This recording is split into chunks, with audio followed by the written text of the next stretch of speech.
My name is Madison Barra, and welcome to my podcast, where it's all about teaching you how to lose weight, keep it off, and actually enjoy the process. I've lost over 70 pounds, and these are the failures and lessons I've learned along the way. Hope you enjoy and subscribe.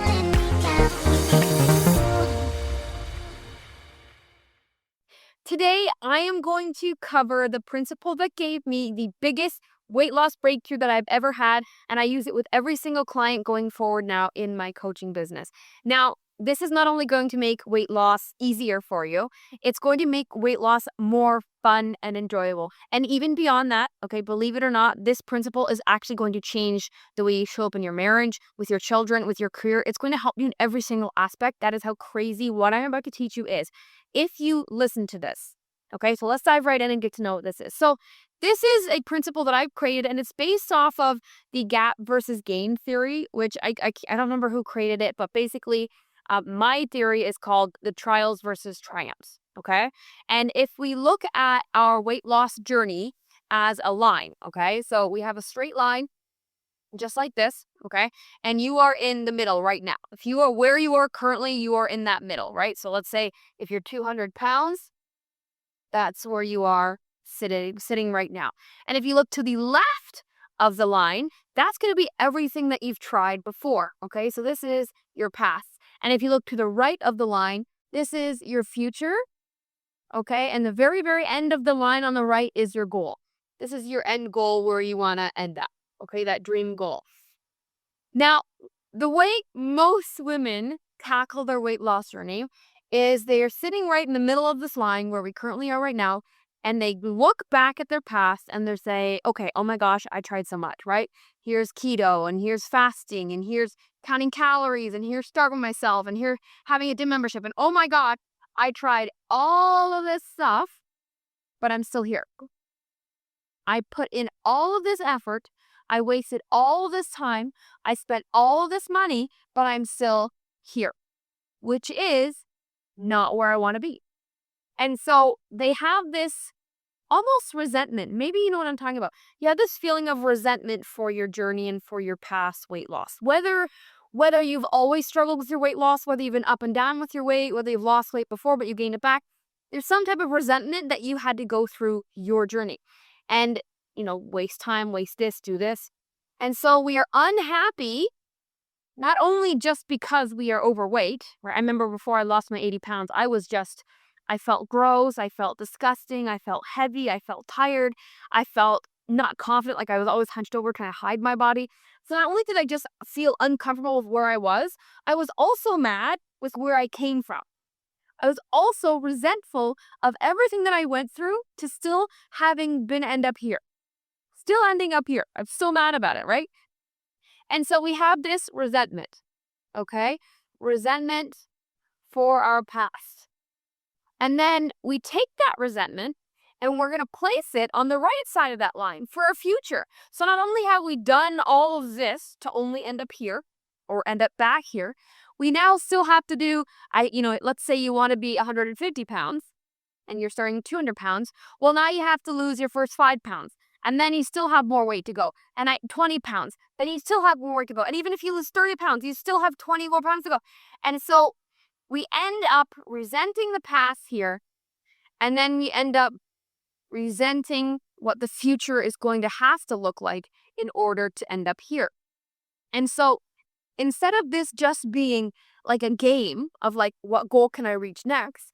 It now becomes you standing at the bottom of a mountain, your goal at the top of the mountain, thinking, oh my God, how could I ever possibly get there? Oh my God, is it even possible? Oh my goodness, do I have what it takes? Or, God, I really don't want to climb that mountain. It looks so far. It looks so hard. What's the point? I'm going to trip and fall halfway up the mountain and end up back at the bottom anyway.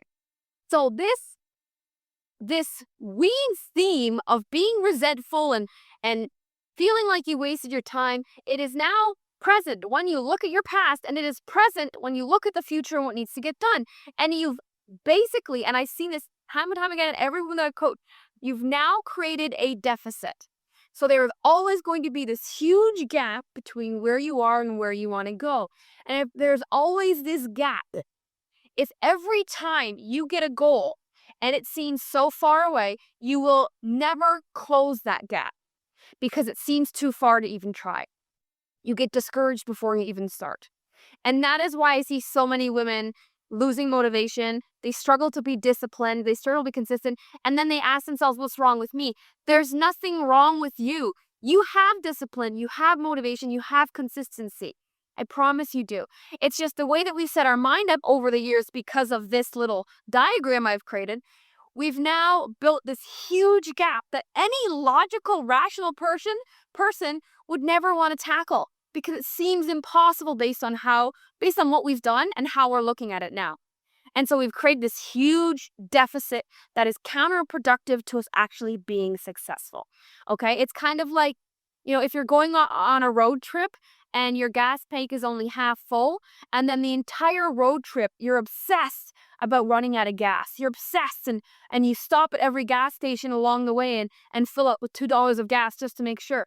When, there's somebody who was in the same car with the same amount of gas and they're just cruising along enjoying it, and they'll deal with the gas when they run out.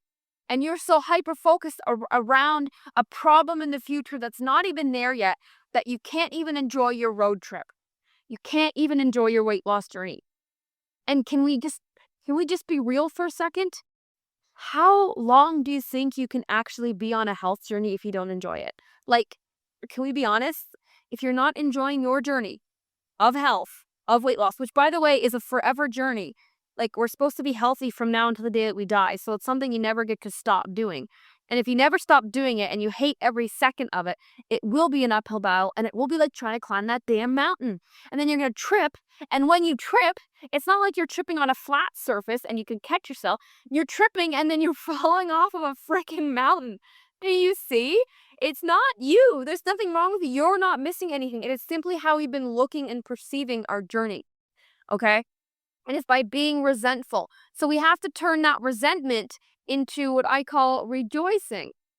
Okay? We need to go from resentful to rejoicing. So basically, we have been living in our trials. We've been living in the gap. It is time to live in our triumphs. It is time to start rejoicing. And this is fun because this requires almost no energy, literally like no energy, okay? What it does require is just you remembering that you need to do this. Like, can you do that? Can you just remind yourself? Even put alarms on your phone to remind yourself to do this. And basically, from now until you die, because we've decided that health is forever, we don't get to stop, how are you going to rejoice over every single thing that happens to you? Because let's say, this little dot on your line, on your weight loss journey was keto. And let's say this was fasting, right? Instead of saying, oh God, keto was a waste, I hated it, I couldn't follow it, we rejoice and we say, actually, keto, maybe I wasn't successful at it, maybe I hate the idea of it, but keto helped me realize how little protein I was getting. Oh, rejoice, found a little win, found a little triumph, check. Fasting really sucked because I was hungry and it screwed up my hormones, but it made me realize that I really like to go to bed hungry, and now I actually have better sleep, right? So it's like everything that has happened to you must have a good reason, must be a cause for rejoicing and celebration. Because if it is not, how long will you keep going? Of course you have no motivation. If you are not seeing results, why on earth would you want to keep putting in effort? It literally doesn't make sense. Why am I studying for this test if I don't get an A? I'm studying to get an A. If I don't see that A, I'm not going to study for the next test because it was pointless and it didn't work. Same idea with your weight loss journey. Okay, it has nothing to do with you needing more motivation. You need to see more results and you will stay motivated. But sometimes, not sometimes, it's impossible for the scale to go down every day, right? Like it's impossible unless you cut off a finger every day and you're losing weight by cutting off body parts, right?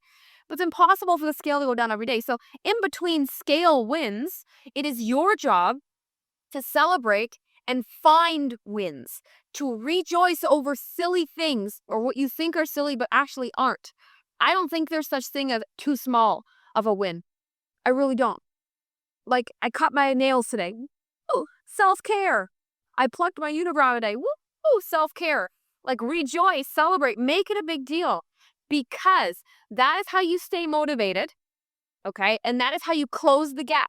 This big gap between where you are and where you want to go, you close it by finding wins.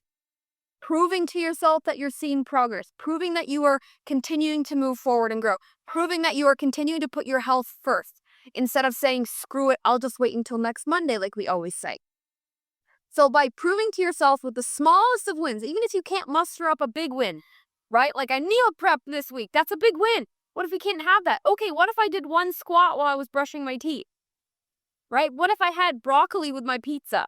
Like you rack up your wins or you create wins, you find wins in your life. That's going to close the gap. So now instead of thinking I have all of this way to go and I'm staring at the top of a mountain, it feels like I'm here. It feels like I'm here. And that gap gets smaller. And when that gap gets smaller, you get encouraged. You say, oh gosh, it's almost there. I want to keep going. Because when you constantly see results and when you can see that your goal isn't so far away, it becomes fun. It becomes a game again instead of a game that you think you're just always going to lose by default. And then you don't even start to play the game. You stop playing, right? So you do that. And then by taking that same approach and applying it to your past, right? I said about keto, it helped me realize I wasn't getting enough protein. Fasting helped me realize that I like to go to bed hungry. When you find wins in your past, that's also going to make you excited because it's proved to you that, oh no, I did learn a lot and I did take away a lot from my past. So now just by continuing to try moving forward, I'm going to learn even more again. And so what have we done? We've validated our journey. We have validated all the struggles and all the what we called wastes. We've just proven that it's not true, that you learned a lot, you were better for it, and you're about to fast track going forward, taking all the information you've been through. And so now you are constantly motivated and excited. And this line becomes a journey that you enjoy. And it's not about the destination anymore because you're having so much fun waking up and seeing, who can I become today? Who can I act like today? What type of awesomeness am I going to uncover? You can even say, you can even start to play games with yourself and be like, what's the smallest, silliest thing that I could think of to make a win? And then every night before bed, all you have to remember is to recap the wins in your head. And you're going to close that gap and you're going to live in the game. You're going to stop focusing on all the trials that you've been through and all the trials that you're going to have to approach to hit your goal. And you just focus on triumph. And every single day has wins. Every single day has progress. Every single day is enjoyable. And you're reminded as to why you are doing this instead of reminded as why this won't work, why you're too old, why your hormones are messed up, why menopause has made it too hard, why your kids are making it impossible, why your husband keeps tempting you, why your body's not responding the same anymore, why diets aren't working, why it's too restricted, why you can't drink foods you love. Can you see how if you're a negative Nelly, not a bad person, but a negative Nelly in your mind, and you constantly have this cloud over your head pertaining to your weight loss journey, can you see how it's only a matter of time until you fall off, and how every time you repeat this cycle, you're not going to be able to hold on as tight again. You just can't. So let's say you were consistent for a month the first time. The next time you try to lose weight, 3 weeks, 2 weeks, 1 week. You're going to lose how long you're able to stay consistent because it is exhausting climbing a mountain and never getting anywhere. Get out of your trials, get into your triumphs, shorten that gap, and rejoice. Every single thing you do in your life, turn it into a win. Might be easier said than done, but with a little bit of practice, everything turns into a win.